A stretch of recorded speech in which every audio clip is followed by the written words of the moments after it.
নমস্কার বন্ধুরা, সোমার পাঁচমিশালি থেকে আপনাদের সবাইকে স্বাগত। আজকে আমি বানাতে চলেছি চিংড়ি মাছের সর্ষে ভাপা। চলুন দেখে নেওয়া যাক আজকের এই সুন্দর রেসিপিটি।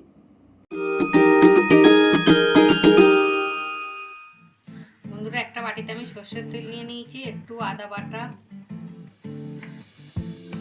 রসুন বাটা, কুচানো পেঁয়াজ, টমেটো কুচি, অল্প করে ধনে পাতাটা আপনারা নাড়াও দিতে পারেন। আমি ধনে পাতাটা দিচ্ছি।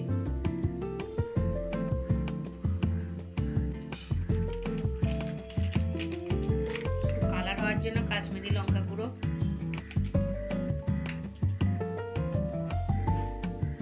পরিমাণ মতো নুন,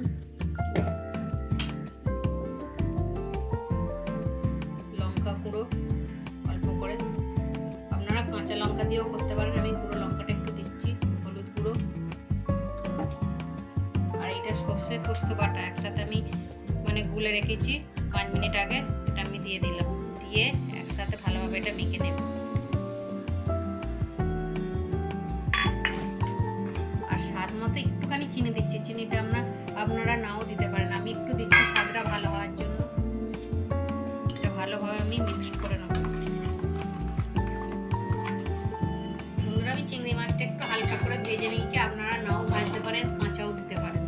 ভাপা করার জন্য কাঁচা দিলেও হয়, কিন্তু আমি একটুখানি হালকা ভেজে নিয়েছি। বন্ধুরা, এগুলো দেখুন খুব সুন্দরভাবে আমি এটা মেখে দিয়েছি। আর এবার একটা শুধু কাঁচা লঙ্কা জাস্ট উপর থেকে চিড়ে দিয়ে দিচ্ছি। এরপর আমি এটা চাপা দিয়ে আমি প্রেসার কুকারে ভাপা করে নেব। আপনারা ভাতের হাঁড়িতেও দিতে পারেন, এমনি কড়াতে জল দিয়েও করতে পারেন। আমি প্রেসার কুকারে 1-2 সিটি মেরে করে নিচ্ছি। বন্ধুরা, আমি প্রেসার কুকার থেকে নামিয়ে নিয়েছি, 10 মিনিট রেখেছিলাম।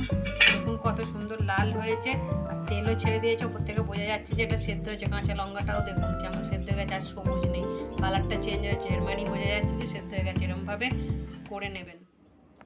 বন্ধুরা, আমার চিংড়ি মাছের সর্ষে ভাপাটা রেডি হয়ে গেছে। আপনারা এরকমভাবে বানিয়ে গরম ভাতে খাবেন, আশা করি খুব ভালো লাগবে। আর ভিডিওটা ভালো লাগলে লাইক শেয়ার করে দেবেন। আর ভিডিওটা কেমন হলো কমেন্টে অবশ্যই লিখে জানাবেন। আর যারা ফেসবুক থেকে দেখছেন তারা পেজটিকে ফলো করে দেবেন। আর যারা ইউটিউব থেকে দেখছেন তারা চ্যানেলটাকে সাবস্ক্রাইব করে দেবেন। আজকের ভিডিওটা এই পর্যন্ত। সবাই সুস্থ থাকবেন, ভালো থাকবেন। আবার পরের ভিডিওতে দেখা হচ্ছে।